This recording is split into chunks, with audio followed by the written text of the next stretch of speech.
I'm Amy. Hi, I'm Lani. And you're adulting with Amy and Lani. Well, welcome to March's podcast, Cultivating a Positive Attitude. We're going to define the positive attitude, but before we do that, I do want to do a little housekeeping. Last video, I shared that we were going to be posting on Mondays. We're actually going to be posting on Sundays, so I wanted to make that clear. The other thing I wanted to let you know is we have had a hard time coming up with a logo. And we have had family and friends who have wanted to help us with this. And so we're going to have a few options, and we're going to need your help.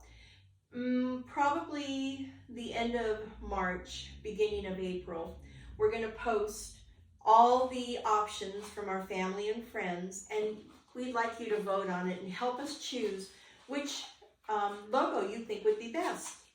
So you vote, and that will make the plan. Yeah, then we'll change it. We have a temporary one that we're using right now, but we'll change it up when you guys decide which one you like best. We're excited. We've just had such an outpouring of support. Yeah. How do you family choose? And friends. Yeah. Love this. Love her. Love the. Oh, anyway. Yeah. So we're going to take advantage of you right off the bat to help steer us in the right direction. Yes, we are. So going back to defining a positive attitude, it's an optimistic outlook towards yourself, others, and situations that you're in. Identifying the importance of a positive attitude, and then causes of a bad attitude. And Amy's the causes of a bad attitude, there's 3 or 4 different, and I think Amy's going to dive into that. So I'm going to turn it over to you at this point, because this is where she is an expert. I only have life experiences.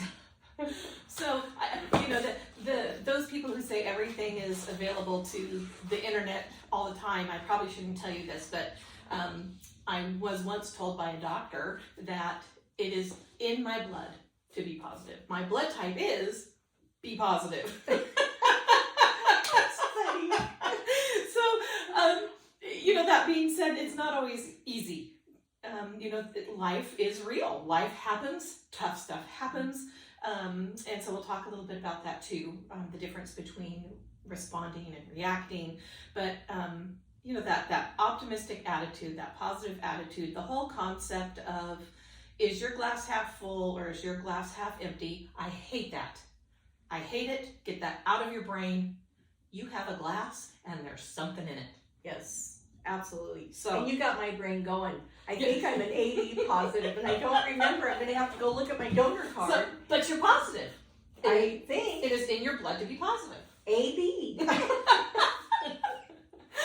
So, exactly as Lani said, that optimistic attitude, that you'll hear on sort of the psychobabbling all over the social media, that it's a choice, and it really is. It is a choice. It really is. Naturally. No, it doesn't. So identifying the importance of that positive attitude, we're going to talk about that coming How up. to nurture it. But we're going to dive into the causes of a bad attitude, and those are, we're going to look at each one of these a little more specifically on their own, but they are, low self-esteem, unresolved conflict, fear, and resentment, kind of that victim mentality that we're hearing so much about right now, and those are all very painful things to navigate. And we've all felt those feelings. We've Yes. all been there. So, Yes. The one thing I keep saying to my daughter and her friends, that nobody gets out of this life without scars. We all have experiences, good and bad, and it's what you do with it. So. Very much. It's one of the things that I used to tell my kids when they were growing up. You get to feel the way you're feeling. There's no way around that. Your maturity is how you react to your feelings, how you respond to your feelings. What do you do with your feelings? Good point. Yeah, very good point. Because we are normal. And everything's a choice. We've been given lots of choices. Yes. Yes. and I choose to go on this adventure with Lani because it's so much fun. I am positive that we're having fun, and we're actually very glad that you're here with us. So let's get the downer stuff out of the way. Let's talk about low self-esteem, that low self-image. We will have a document available to you. It's a self-image inventory. And it is just for you. There is no, it's like personal scoring. No right or wrong. No, nothing like that at all. It's just sort of so you take that moment to identify for yourself. So, do you want to talk about overcoming negative self-talk? You're very good at that. Oh, well, that took a long time to get there. Because, in the intro I shared with you, I was in a very dark place and I felt like a failure at everything, and, was ready to end it all. I have 2 beautiful children, though, and thank God for them, because that's what helped turn me around. And then the fact that I shared also, I'm a believer, and I got this very strong, overwhelming feeling or sensation. You know where you need to be.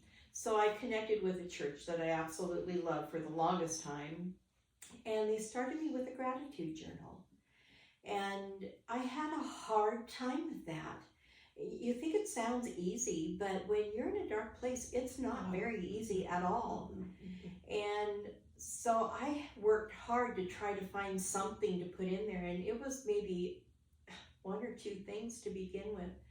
And many years later, I am now at a place where I go throughout the whole day. In fact, I was driving home from a family event, and I was in an RV, and it was supposed to rain and be windy. And all the way home, I was thinking, oh, I'm so thankful it's not blowing this RV all over the place. We don't have strong winds. And it just seems to come naturally after a while. And then you become aware of what you have been able to accomplish. And it's like, oh my goodness, okay, I'm kind of proud of myself for that. Oh, now that's a really cool place to be. You become aware of what you don't know and what you don't know. That's where wisdom comes in. And that too, it all takes time. There are some people who are fortunate enough to learn by watching others. I'm not one of them. I have to stumble and fall on my own and scrape my knees off and pick myself up and try not to do it again. But I'll tell you what, I inevitably do it again. And after I fall a few times, it's like, oh, now I recognize, and that's wisdom. And it just takes time for some of us. So that's my take on overcoming negative self-talk. The gratitude journal is one. Affirmations. Oh, that's another one. We're going to get there. Okay. We are. We'll talk about that later then. We are going to get there. Okay. So I'll let you take over from here. Oh, well, no, I see, this is what we love. You're here for our conversation. Yeah. And I'm excited for when we do a podcast with a panel, when you're part of the conversation. But That anyway, will be fun. I'm going to hop backwards to that negative self-talk just a little bit. And that's those silly things, really. I find myself doing it a lot. You make some silly mistake, drop the fork or something. And I go, Amy, you're such an idiot. And it's not that big a deal. I don't really think I'm an idiot, but I've said that. My brain has heard me say it. Worse, my granddaughter heard me say it. And she goes, Grammy, is that how we treat ourselves? So treat yourself as kindly as you treat the people around you. That's really it. And praise yourself for all of your accomplishments. That's going to diminish you looking at the things that you're uncomfortable with. It is. So overcoming negative self-talk. The second one is creating a positive social circle. And this is a whole topic for another day, but what we really want you to know right now, the highlights of that for now are, first and foremost, because this is our culture right now, be careful of your social media. please be careful of your social media. Well, there's a lot of negative stuff out there and it's sensationalized, so it takes you into a dark place. So Yeah, and I've seen this over and over again where there is already cautions out there that say, don't compare your day to day with somebody's highlight reel, right? And isn't that what we tend to put on Facebook is the things that are in some way sensational to us. This is the most precious grandchild covered with chocolate ever. Well, I don't have grandkids. I don't even have kids. And so being very careful of your social media. Share your highlights for sure, because give yourself those accomplishments. Yeah. The other thing that I was going to say, I heard it compared to like when I was growing up, and when we would do something stupid or embarrassing, we'd get ridiculed or made fun of or laughed at for the day, and the next day somebody else did something stupid or embarrassing, and then they were laughing at them, and so it's just, it didn't linger on. Mm-hmm. But with social media, be careful what you post. You don't want to hurt other people and cause them to be in a negative spot. And, when people do something embarrassing, now it's out there, it never goes away. And that's hard to recover and heal from. So, I'm just saying, think about what you're posting before you post it. That's all I'm going to say about social media.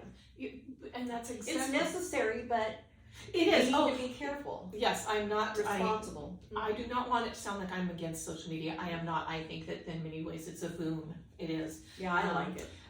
Choose your, if you're an influencer, of course you've got a whole different ball game going on with who your friends are, who your followers are, that type of thing. But if you're using your social media to, connect with those friends from high school that you never get to see, or, the family that just moved out of state, those are all, appropriate and great.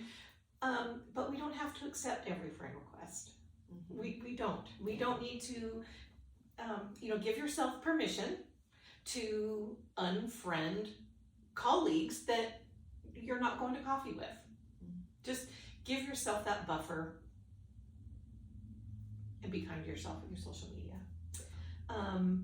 Nurture the relationships that you have that demonstrate reciprocity. Amy, what do you mean by reciprocity? That's a big word. That's a big word. Here's your $10 word. Reciprocity is when... That's your PhD. So, all the dissertation. Reciprocity is when someone is getting something in return for something that they've put out.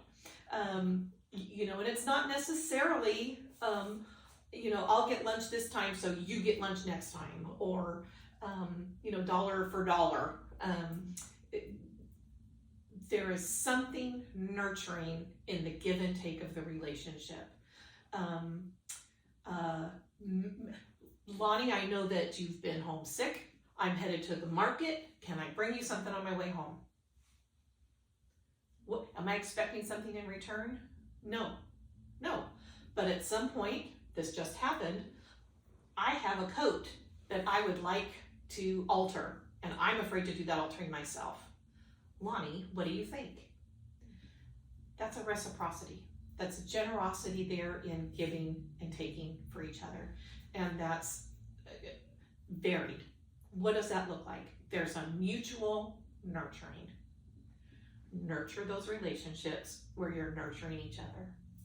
It's very important, very important. And finally, do you want to share this one? Ending relationships that neglect or take advantage or abuse you. That is not an easy thing to do. It is not. And I've had to do it a few times, even with, family members, that if they're not nurturing you or lifting you up, then is that really a relationship that you need to be in? You don't want somebody that's going to be dragging you down. And cutting those ties is difficult, but they're in a different place. They're not in the same place that you're at. And hopefully they'll be able to learn and come to a place where they will become nurturing so that you can mend those relationships.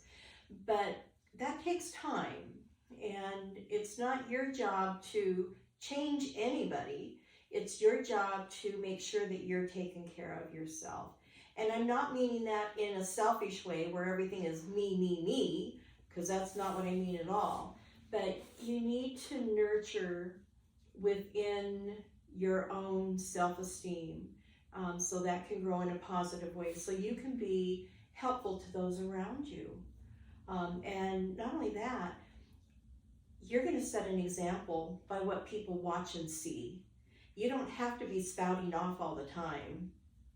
Your actions, your character, it's going to speak volumes, and people will watch and notice. And then those are the people who are positive, who are making advances in a good direction, good choices. Those are the ones you want to surround yourself with. Well said, really well said. Oh, thank Yeah, you. yes. And I don't have a PhD. AD. Oh my goodness. Oh my goodness. Yeah, it's, we are modeling every minute of the day, just like we're making different choices. When we are in the presence of someone else, we're modeling something. And what do I want that to be? I like it to be positive, and I like there to be an element of transparency, because if what you see is what you get, maybe you're going to feel a little more comfortable looking at yourself, and what you see is what you get.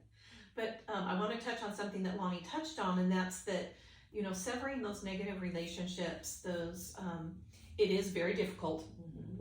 We are not suggesting that this is it might be on your social media, unfriend, but there are relationships that we're in, family members that we might, the toxic word gets thrown around a lot, but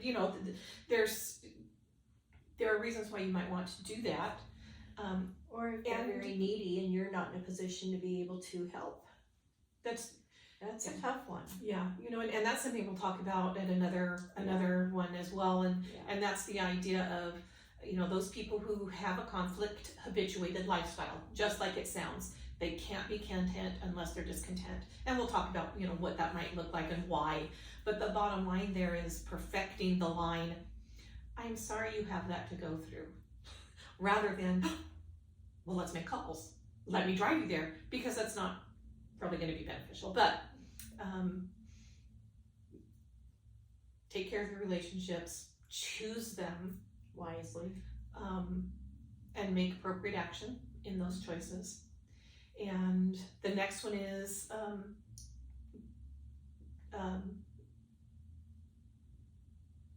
creating your positive environment. And this is a fun one.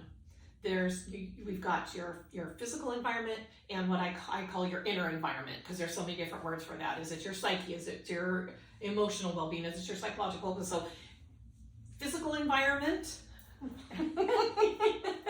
I'm a music lover. And your inner environment.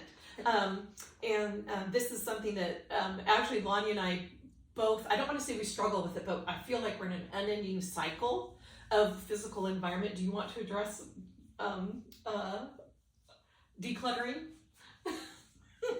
Decluttering self or our physical environment? Oh, okay. Well, yeah, in fact, I've been doing that for years now. And when I started decluttering, it's just one little thing. Mm-hmm. You're overwhelmed, you can't do it all.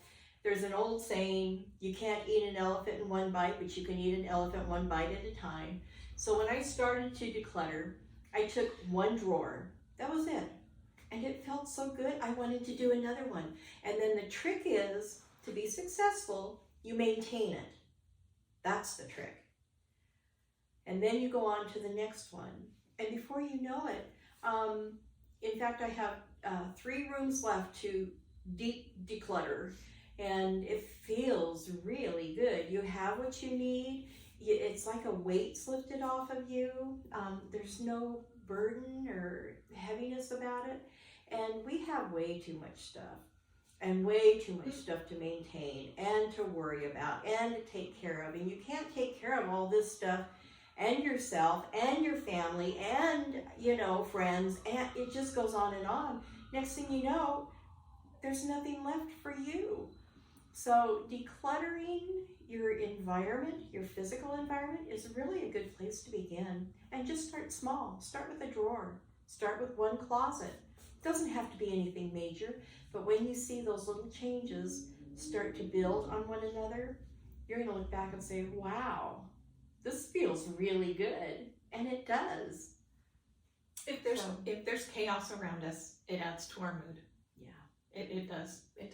And maybe you're not ready to start sorting the bin in the closet or a drawer. Maybe it's just getting started with, I'm going to make sure the dishes are done before I go to bed each night. Just pick a one thing and start that. And when you feel like you've got it, that's the habit, pick another thing. Well, and I would I'm a music lover, have been. My mom instilled that in us anyhow. We were always surrounded by music. And I would just put some music blaring on, and then I'd just go to town, and I lose track of time. If you like reading books, put an audio book on. While you're listening to that and you're going through and decluttering, it just kind of helps to alleviate some of that stress. You don't feel it as much. But anyhow, those are just a couple suggestions. Well, and having touched on music, that's part of that physical environment. The sights that are around you, the sounds that are around you, the smells that are around you, other tastes even around you. Maybe the treat is, I'm going to sit down and have that guava smoothie as soon as I do 2 kitchen chores. Whatever that might look like. And we do talk about self-care and rewards another time, but surrounding yourself in your physical environment with those things that bring you some element of joy. Is it that your test paper that came back with the grade that was better than you expected? Woo! What does it look like? What does that look like? And then we move into that inner environment. And the inner environment, of course, is a little more complicated. Yeah.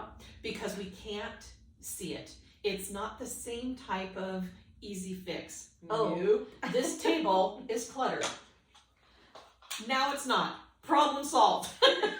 Not the same internally. Let me put the coasters back, because when we've got our magic coffee cups up here, we need them. Cleaning up our inner environment is basically self-care, which is it's actually a whole seminar that I teach.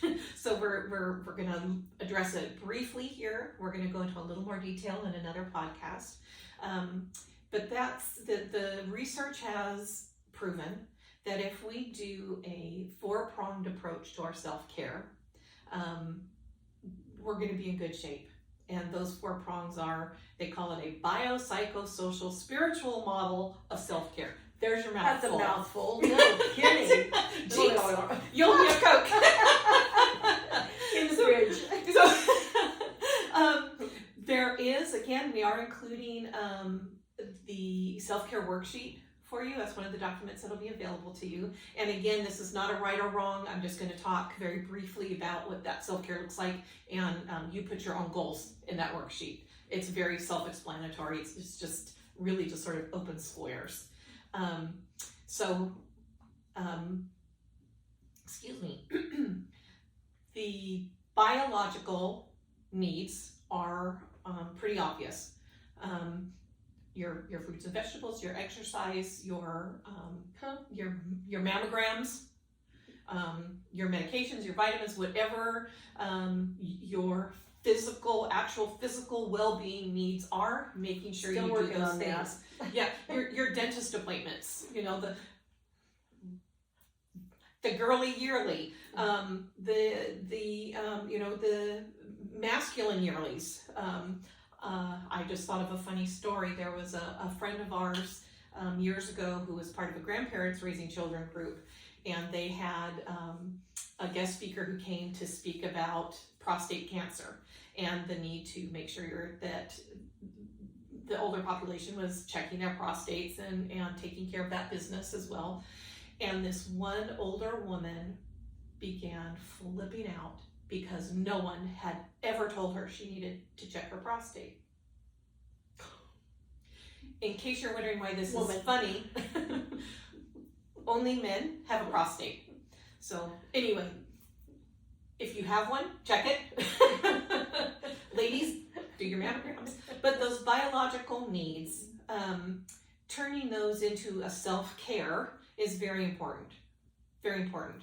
Our psychological needs can also be considered our emotional, our mental needs.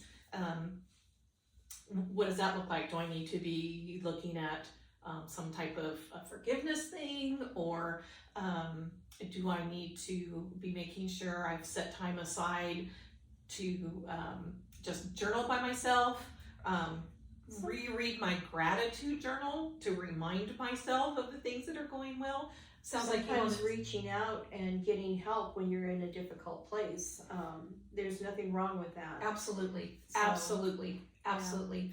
And that's this is a good spot for me to revisit that statement. I said that in our introduction, that my genius is in knowing that I'm not a genius, but in knowing where to get the resource.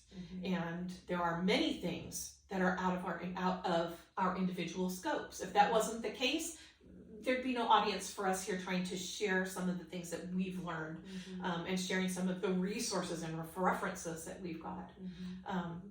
So your social needs. This is the slightly more obvious, but not always. If you're someone who is feeling low, make sure you spend time with those people or those events that mean something to you.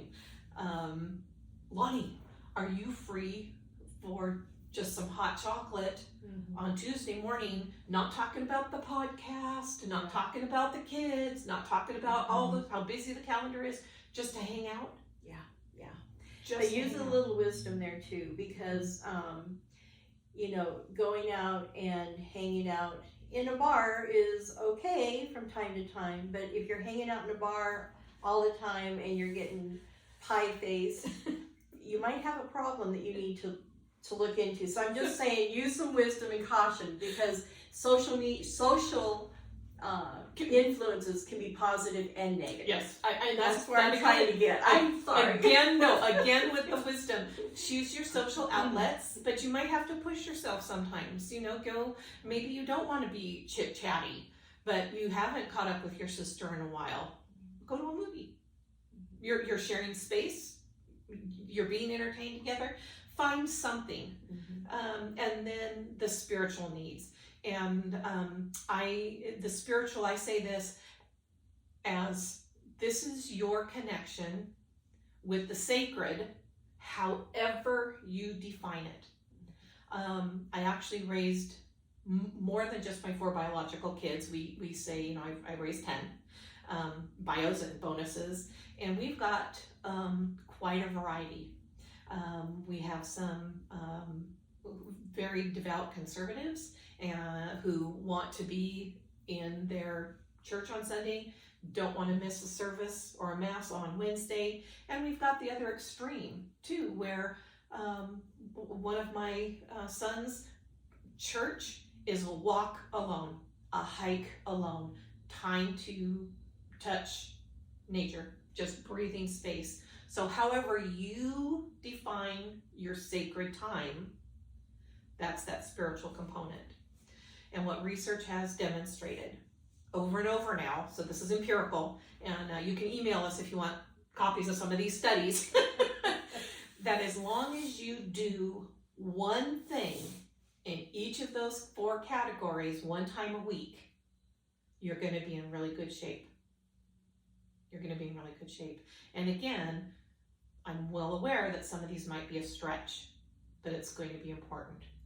And again, 1 thing in the biological category, 1 thing in the psychological, emotional category, mental category, 1 thing in the social category, and 1 thing in the sacred.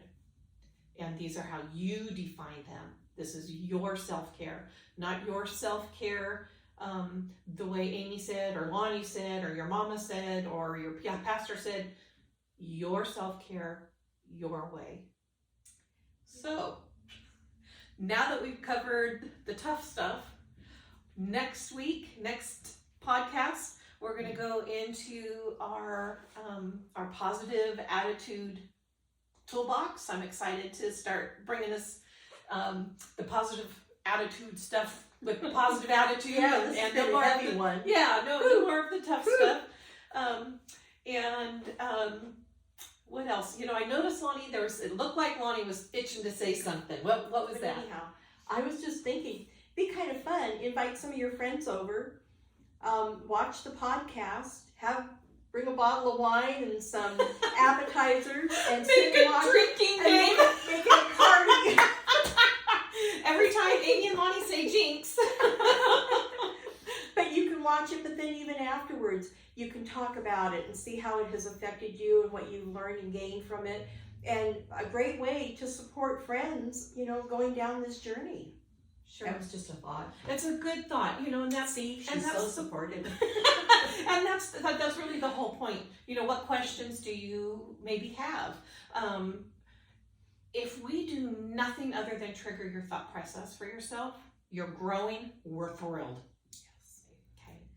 So stay tuned for next week, because next week, like Amy mentioned, we're going to teach you some tools to put in your toolbox. And that will be part 2 of our positive mindset. So until next week, so make it a positive week this week. And I am positive you can be well. Bye.